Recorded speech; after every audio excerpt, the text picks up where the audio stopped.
bonsoir à tous. Merci d'être venus si nombreux pour écouter cette conférence. J'espère que ça ne va pas vous empêcher de digérer parce que ce que je vais vous dire n'est peut-être pas très agréable à entendre. Alors, comme le disait frère Thierry, effectivement, l'école aujourd'hui, ce qui est curieux, c'est que l'école de la République a cette réputation finalement d'excellence et on a l'impression que c'est la République qui a inventé l'école pratiquement. On a l'impression que ça a été fabriqué ex nihilo. Je connais beaucoup de gens qui pensent que réellement il n'y avait rien avant. Et donc, alors que la République n'a jamais cherché à instruire les enfants. Alors il faut remonter à la Révolution française, effectivement, c'est qu'à la Révolution française, il y a eu deux projets. Il y a eu d'une part le projet de Condorcet et d'autre part le projet de Lepelletier de Saint-Fargeau qui a été repris par Robespierre. Alors le projet de Condorcet, vous savez que Condorcet était un Girondin, donc il était plutôt dans la catégorie des modérés, et pour lui, il fallait que l'école instruise de façon à ce que ces enfants puissent plus tard servir la société. Donc ce qui n'était pas très révolutionnaire au fond comme conception, si ce n'est que, évidemment, mis à part ça, c'était un projet anticlérical. Et puis, donc ce projet a été présenté en 1792 et il n'a pas été voté. Ce jour-là, le roi avait à présenter devant le Parlement son engagement avec l'Autriche. Alors, c'était pas le moment de parler d'instruction publique. Le projet en est resté là, mais a été fort critiqué par les montagnards et donc par Lepelletier de Saint-Fargeau qui a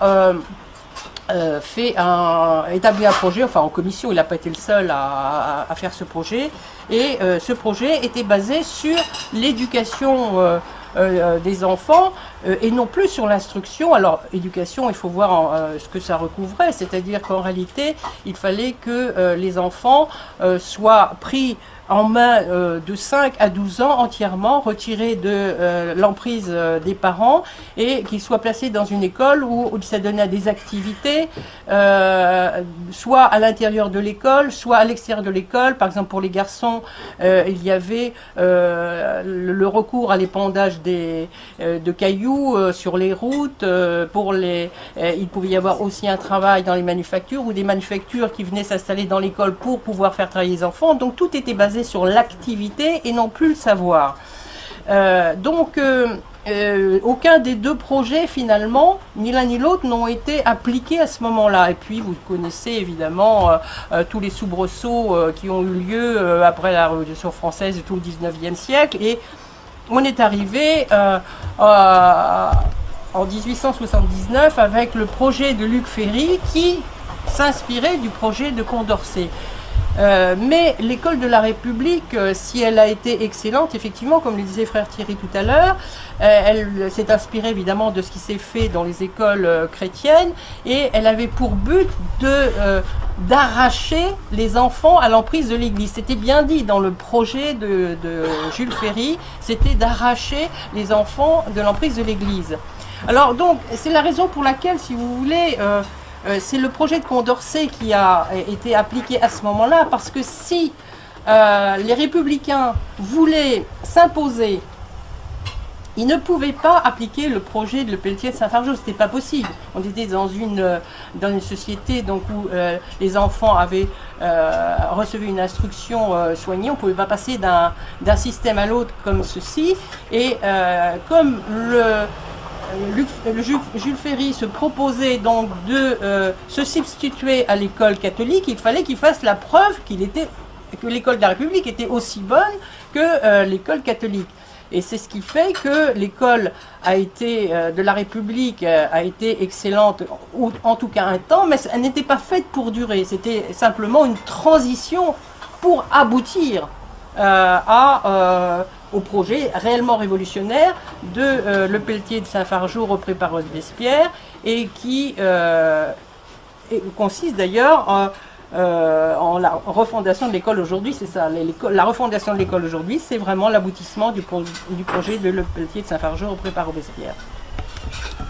Donc cette école de la République n'était pas faite pour durer et donc elle était faite pour se substituer à l'enseignement catholique Et vous savez, la guerre acharnée qu'il y a eu contre l'enseignement catholique, et en 1904 notamment, il y a eu la loi du petit Père Combe qui interdisait aux congrégations religieuses d'enseigner. Il y a eu des expulsions, des fermetures d'établissements, etc. Et puis, donc il fallait effectivement avoir, je m'excuse de l'expression, avoir la peau de l'enseignement catholique. Et puis bon, la guerre de 14 est arrivée, il est évident que cette guerre frontale qui s'est faite, et cette guerre frontale et acharnée qui s'est faite contre l'enseignement catholique, s'est mis un petit peu en veilleuse. Néanmoins, le combat n'a pas cessé de se faire, mais plutôt en sous-main.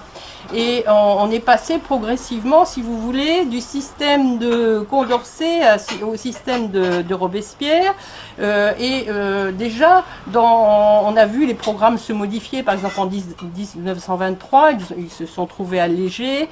Et puis en 1932, notamment, il y a eu un changement d'appellation qui n'est pas anodin, si vous voulez. Autrefois, le ministère s'appelait le ministère de l'Instruction publique et il s'est appelé ministère de l'Éducation nationale. C'est pas la même chose, si vous voulez. On n'est pas du tout dans la même logique.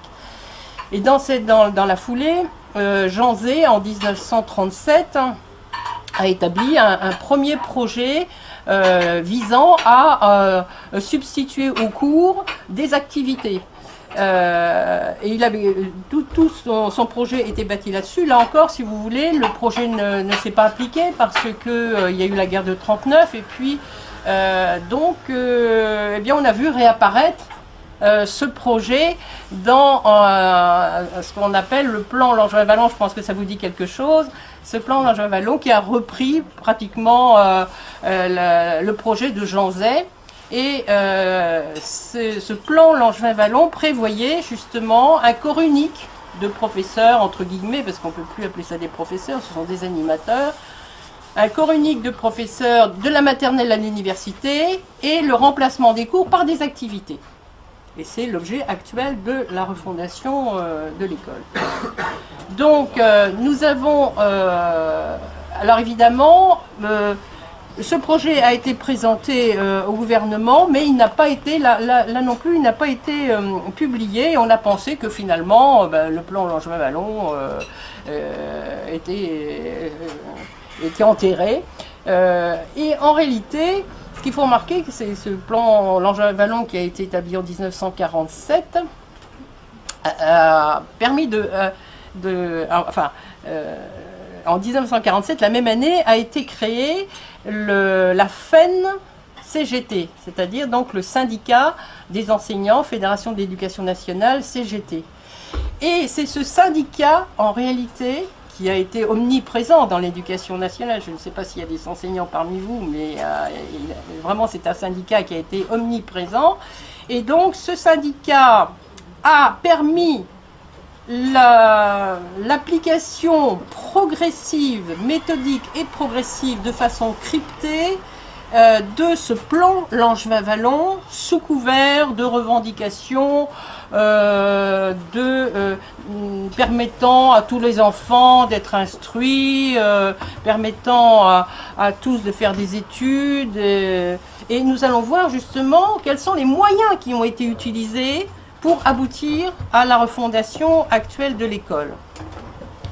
Alors quels ont été ces moyens, si vous voulez? Eh bien, quand on n'a pas assez d'idiots, on en fabrique. Et donc,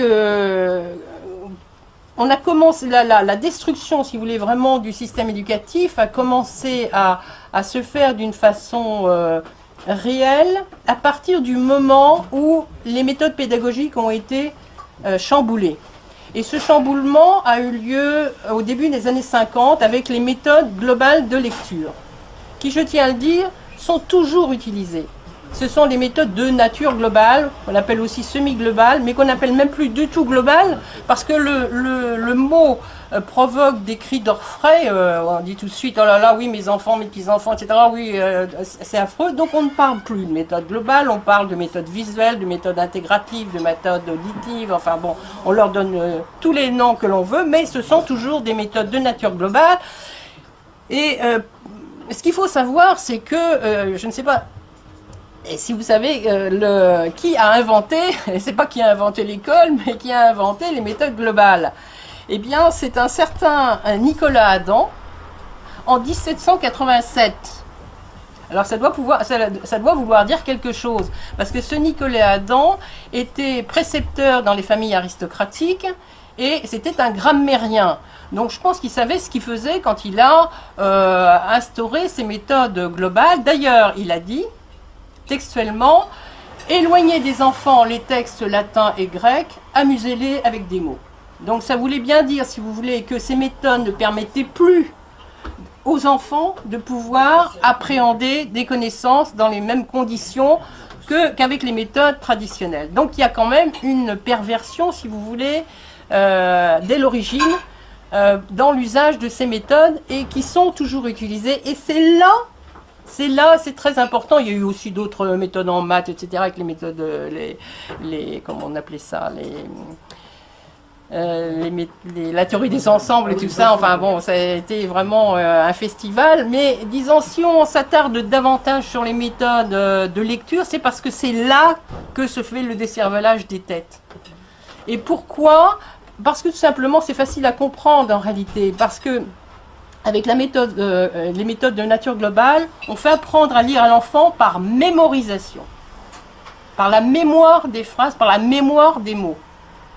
Alors qu'avec la méthode traditionnelle, qui est accompagnée évidemment de l'analyse grammaticale et logique, eh bien, on connaît la nature et la fonction des mots, ce qui permet de comprendre les textes. Tandis que quand vous mémorisez, alors c'est ce qui explique d'ailleurs tous ces enfants qui font une multitude de fautes d'orthographe, mais c'est pas que ce sont des imbéciles, loin de là.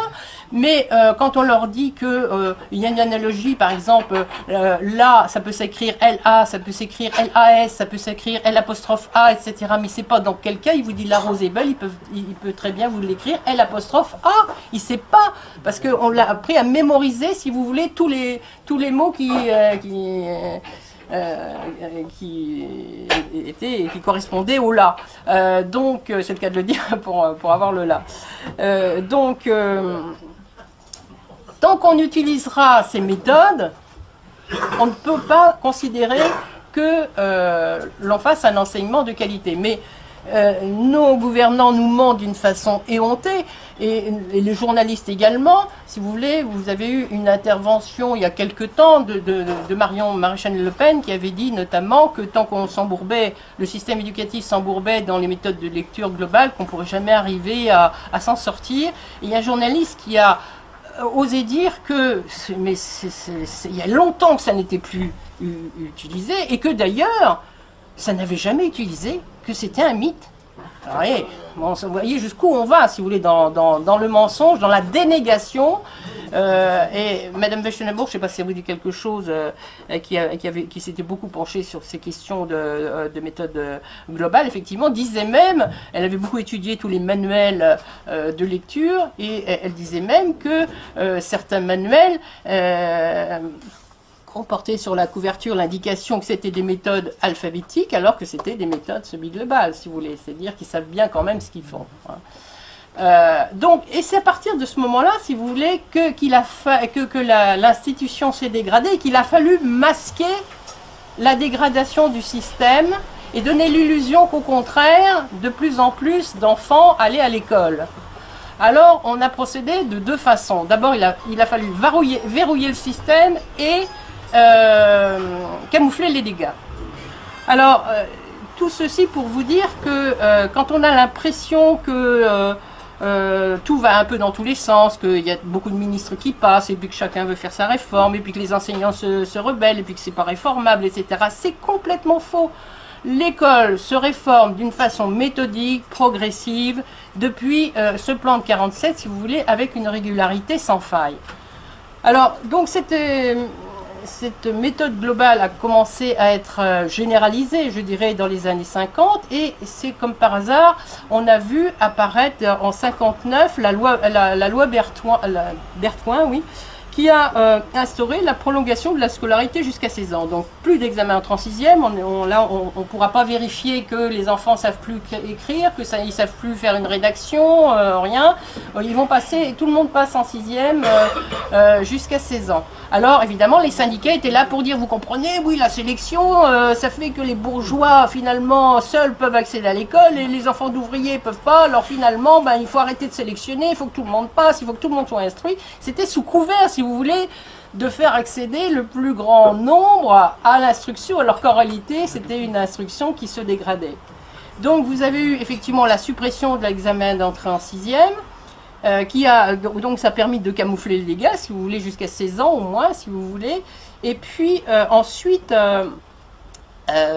il a fallu aussi verrouiller le système. Alors on l'a verrouillé de quelle façon? On l'a verrouillé de deux façons. D'abord en empêchant qu'il y ait concurrence entre les établissements. D'une part, en empêchant qu'il y ait concurrence entre établissements publics et privés et entre établissements publics. Je m'explique. En 1959, vous voyez, c'est dans les mêmes périodes, en 1959, vous avez la loi Debré qui crée les contrats d'association avec les écoles privées. Et ça, c'est une loi extrêmement importante parce que c'est une façon, si vous voulez, d'intégrer l'enseignement privé dans le service public de l'éducation. D'ailleurs, c'était bien, c'était pas les socialistes à l'époque qui étaient au pouvoir, mais les socialistes étaient très contents parce qu'ils se sont dit, ben voilà, le service public s'était entendu dans cet esprit-là, si vous voulez, d'incorporer le public et le privé au public. Et c'est ce qui explique aussi que ça s'est fait à ce moment-là, parce que pour en revenir à mon discours de tout à l'heure, l'éducation nationale n'a pu se détruire qu'une fois que l'enseignement privé était sous tutelle. Parce que tant qu'elle était encore indépendante, elle pouvait s'affranchir de cette... tandis que là, on lui disait, ben, écoutez, on va vous donner de l'argent, hein, mais il va falloir suivre les mêmes programmes, et vos professeurs vont être inspectés par les inspecteurs d'enseignement public. Donc vous voyez, ça permettait de verrouiller le système. On a verrouillé le privé, et là ils ont fait une... je dirais un coup de maître, hein, parce que c'est l'origine de tout. Une fois qu'ils ont eu la main sur l'enseignement privé, ils pouvaient donc continuer à faire dégrader le système. Donc vous avez eu cette loi de 59 pour le verrouillage public-privé, et vous avez eu la carte scolaire pour éviter la concurrence entre établissements publics. La carte scolaire, c'est-à-dire, je pense que tout le monde sait peut-être de quoi il s'agit cette carte scolaire, c'est-à-dire que vous ne pouvez plus mettre votre enfant dans l'établissement de votre choix, tout dépend du lieu où vous habitez. Alors vous habitez là, et vous avez un établissement à côté, donc il faut y aller, vous ne pouvez pas aller vers un autre. Alors effectivement, ça empêche que les gens choisissent. Parce que s'il n'y avait pas eu ce bridage encore de ce côté-là, si vous voulez, il est évident que les parents, il y aurait forcément eu des résistances, parce qu'il ne faut pas croire que ça s'est fait sans heurts, ça s'est fait avec l'aval total des enseignants, pas du tout. Donc il est certain qu'il y aurait eu des résistances, et à ce moment-là, les parents auraient été plus facilement vers les établissements qui auraient continué à avoir un enseignement de qualité. Donc on a bloqué la concurrence entre établissements publics avec la carte scolaire. Et en même temps, donc, il y a eu la création des CES en 1963. Et ça, c'est très important, parce que, pour les personnes de ma génération, je pense que vous vous souvenez que autrefois, les cours de la 6e à la 3e étaient assurés dans les lycées. Et donc, nous avions des professeurs, des capétiens, même des agrégés, hein, qui nous faisaient cours. Et donc, on a créé ces CES et on a, alors là, c'était un coup de maître, et là on est en train de nous faire, il faut bien retenir ça parce qu'on est en train de nous faire la même chose, je vais vous le redire tout à l'heure. Et là, ils ont fait un coup de maître, c'est-à-dire que on a créé ces CES et en même temps, ont enseigné dans ces CES d'anciens instituteurs, c'est-à-dire des personnes qui n'avaient aucune formation universitaire. Parce qu'à l'époque, il faut savoir que dans les années 60, les instituteurs n'avaient qu'un bac. En fin de compte, ils n'avaient aucune formation universitaire. Donc, le fait d'utiliser du personnel de l'enseignement primaire leur permettait cet allègement de programme qui résultait du fait de l'utilisation de ces méthodes pédagogiques qui rendaient les enfants finalement inaptes à pouvoir appréhender les mêmes connaissances qu'auparavant. Donc, ce personnel était idéal pour eux et ils ont reflué, parce que moi je l'ai vécu, enfin j'ai eu des amis autour de moi qui ont été, on ne comprenait pas à l'époque, des gens qui avaient des maîtrises d'enseignement qui étaient refusés parce qu'ils avaient trop de diplômes. Et ça, c'est réel, hein. Ils avaient trop critiques par rapport au système, ils auraient été trop critiques parce qu'on aurait vu justement tous les pans de la littérature qui sont partis, tous les programmes ont été considérablement allégés et c'est passé quand même, si vous voulez, parce qu'on avait un personnel d'enseignement qui n'avait pas le recul suffisant pour pouvoir effectivement apprécier la dégradation. Et puis, il faut dire aussi que quand vous employez des gens, vous savez, je connais un peu le mode d'enseignant entre instituteur et professeur, c'est pas la même chose. Alors, d'un instituteur, le faire passer à un stade de professeur, alors vous pensez, bon, ça ne les mettait pas en condition pour remettre en cause le système, hein. Donc, la réforme a été entérinée comme ça. Et après, on a vu arriver en seconde des élèves, mais qui avaient des niveaux catastrophiques. Et quand j'entends encore, même encore, dire « Ah, mais c'est ce fameux collège unique, là, c'est à cause du collège unique. » Ben non, c'est pas ça. C'est que le collège unique, il n'a été créé qu'en conséquence de l'application des méthodes déstructurantes au primaire. Et donc, on a créé ces CES pour entériner plus facilement les baisses de niveau. Et après, en seconde, elle a dit « Mais ils ne savent plus rien. C'est incroyable, mais c'est au collège, ils ne font plus rien au collège, ils ne font plus rien, etc. » Et alors après, eh bien, les proviseurs disaient aux professeurs « Oh non, il ne faut pas faire redoubler, de toute façon ça ne sert à rien, redoublement, et puis ça coûte cher à la nation, etc. » Alors allez, on poussait encore un peu plus, si vous voulez, et pour arriver jusqu'au bac. Puis alors après, au bac, alors toute une série d'artifices pour obtenir des bacheliers. Alors c'était au travers de coefficients, par exemple, ridiculement élevés dans des disciplines où il était facile d'obtenir des bonnes notes. Alors vous aviez des gens qui, même encore, ça existe certainement, enfin, je dis au passé parce que moi je ne suis plus dans le circuit, mais enfin, bon, vous voyez, ça, on a procédé de cette façon-là pour pouvoir entériner la baisse des niveaux qui a été générée par l'utilisation de méthodes déstructurantes. Et alors, bon, la progression s'est poursuivie en 68. Alors en 68, ça a été, vous savez, bon, évidemment, on dit quelquefois que c'était une révolution. Bon, on ne peut pas dire qu'il n'y avait pas une mort. Ben, il n'y a peut-être pas une mort, mais il y a eu beaucoup de blessés moralement parlant. Oui, intellectuel et moral. Parce que dès cette période-là, si vous voulez, c'est là que j'ai commencé à penser qu'il y avait quand même quelque chose qui était fabriqué, parce qu'on disait aux enseignants, il ne faut pas forcer les élèves, il ne faut pas faire il faut pas les punir, il fallait pas les récompenser non plus, il n'y avait plus de prix, il n'y avait plus de prix d'excellence, plus de sanctions. Donc, si vous voulez, rien n'était fait pour pousser les élèves à travailler. Donc il y a eu une perversion morale de l'institution dans les années 60, après 68, si vous voulez. Il fallait que tout se fasse dans la joie, n'est-ce pas, dans la facilité, dans le ludique. Alors donc, il est évident, on a retiré, si vous voulez, aux enseignants le pouvoir qu'ils auraient pu avoir de donner un enseignement de qualité. Alors bon, bien sûr, certains professeurs ont fait de la résistance, dont j'ai été, je pense, mais il était évident que c'est quand même difficile d'enseigner, surtout quand vous arrivez en fin de cursus. J'ai oublié de vous dire que j'étais de formation juridique, j'avais enseigné en en cursus de terminale pour des élèves qui préparaient les concours, donc ce qui fait que j'étais en fin d'un cursus scolaire et je voyais toutes les lacunes qui avaient été accumulées par les élèves tout au long de leur scolarité. Alors, tout ceci, si vous voulez, je passe un petit peu rapidement. Donc, vu la création des IUFM, où tous les enseignants de la maternelle à l'université devaient être formés. Alors ça paraissait aberrant dans une logique d'instruction, parce qu'il est bien évident que dans une logique d'instruction, on n'enseigne pas de la même façon un enfant de maternelle, un enfant de primaire ou un enfant de collège ou de lycée. Mais c'est une avancée, si vous voulez, dans la déconstruction du système éducatif, puisque 10 ans plus tard, parce que vous savez, les révolutionnaires prennent leur temps, hein, ils ont le temps devant eux. Et donc, en 99, Claude Allègre est arrivé en disant « ce qu'on demande aux enfants, c'est beaucoup trop difficile. Non, non, il faut tout remettre à plat. Il faut tout... » Ah ça, il a mis à plat. Hein. Et donc, il faut changer le système. Alors, effectivement, ce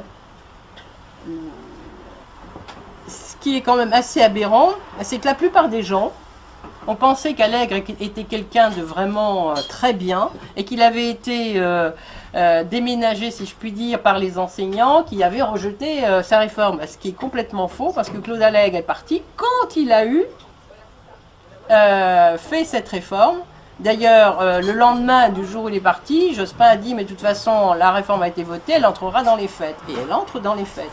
Et depuis 1999, si vous voulez, tous les ministres depuis appliquent sa réforme. Et en quoi consiste cette réforme? Elle consiste à substituer aux cours des activités. Et donc on est dans le projet de Lepelletier de Saint-Fargeau. Et actuellement, quand on vous parle de refondation de l'école, si vous voulez, cette refondation est basée sur cette substitution des cours par des activités, avec toutes les conséquences qui en découlent, parce qu'il est évident que pour une école, lieu de vie, comme c'était plus à le dire Jacques Lang en son temps, les besoins ne sont pas les mêmes que pour une école, lieu d'instruction.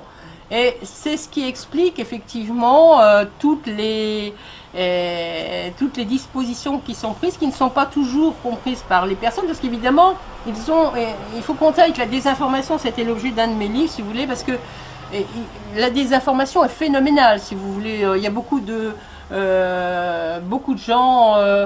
par exemple, je prends simplement un exemple, sur les IUFM. Bon, à un moment, Sarkozy a dit on supprime les IUFM, parce que les IUFM, vous le savez, a très mauvaise réputation. Hein, les instituts universitaires de formation des maîtres avaient très mauvaise réputation. Alors Sarkozy, alors on a applaudi, on est formidable, mais non. Alors, les IUFM ont été supprimés juridiquement. Juridiquement parce qu'ils étaient rattachés aux universités. Et en 2005, ils sont devenus intégrés aux universités. Donc, ils disparaissaient juridiquement, mais pas dans les faits. Ils étaient intégrés aux universités. Et après, bien évidemment, les gens ils ont fait semblant, dans la presse aussi, on a fait semblant que tout ça, ça n'allait pas très bien, qu'il fallait une formation pour les enseignants, etc. Et alors Payon a dit, on va créer des écoles supérieures du professorat d'éducation. Et ce sont toujours les UFM. Voilà, donc si vous voulez, ça c'est vraiment l'exemple du tour de passe-passe. Si vous voulez, on vous dit qu'une institution est supprimée, ensuite on vous dit qu'on en crée une autre, et en réalité c'est la même à laquelle on a donné un nom différent. Et c'est comme ça pour beaucoup de choses, si vous voulez. Hein. Alors donc on arrive aujourd'hui dans une situation qui est dramatique parce que elle n'a plus du tout pour mission d'enseigner, d'instruire. Il n'est plus du tout question de dispenser des savoirs et tout est axé sur la citoyenneté, sur l'acquisition des valeurs de la République et sur l'utilisation de l'informatique. Alors je peux vous donner deux exemples, ça va être très long si vous voulez. L'article 3 par exemple dit « La mission première à l'école, c'est de faire partager les valeurs de la République ». Et l'article 8, c'est écrit noir sur blanc, hein, à l'acquisition de connaissances et d'instruments du savoir, substituer l'objectif de sens moral et esprit critique. Donc c'est-à-dire, vraiment, là, il n'est plus du tout question d'enseigner. Et par contre, alors ça c'est l'objet de mon dernier livre, et c'est pourquoi je disais que non, il n'y en avait pas, pas d'autres, parce que malheureusement, je suis la seule à l'avoir dit. J'aimerais bien que tout le monde le dénonce, parce que personne ne le sait, et pourtant c'est dramatique. Depuis... bon, ça a commencé il y a une trentaine d'années, mais je pense que, si vous voulez, c'est effectif, surtout depuis le début des années 2000. Vous avez toute une politique d'éducation dite prioritaire, qui est faite en faveur des enfants immigrés, dans lesquels on dépense un luxe de moyens, pour que ces enfants-là soient l'élite de la nation et que nos enfants soient les larbins. Et moi, je vais vous donner simplement, si vous voulez, la lecture du texte de refondation de l'éducation prioritaire, qui est dans le texte de refondation de l'école. Hein. J'invente rien, j'interprète pas. Hein. Alors, d'abord, j'y reviendrai tout à l'heure là-dessus. Il est bien indiqué, donc, premièrement, lire, écrire, parler pour apprendre dans toutes les disciplines. Enseignement structuré de la langue. Enseignement structuré de la langue. Hein. On ne parle pas de méthode globale, visuelle, machin, etc. Enseignement structuré de la langue, mise en place dès l'école maternelle. Au CP, les élèves sont régulièrement en situation de production écrite. Écrite, l'écrit. Alors qu'on dit pour nos enfants, l'essentiel c'est qu'ils sachent lire, écrire, compter en sortant du collège. Je ne sais pas si vous voyez la différence. Hein.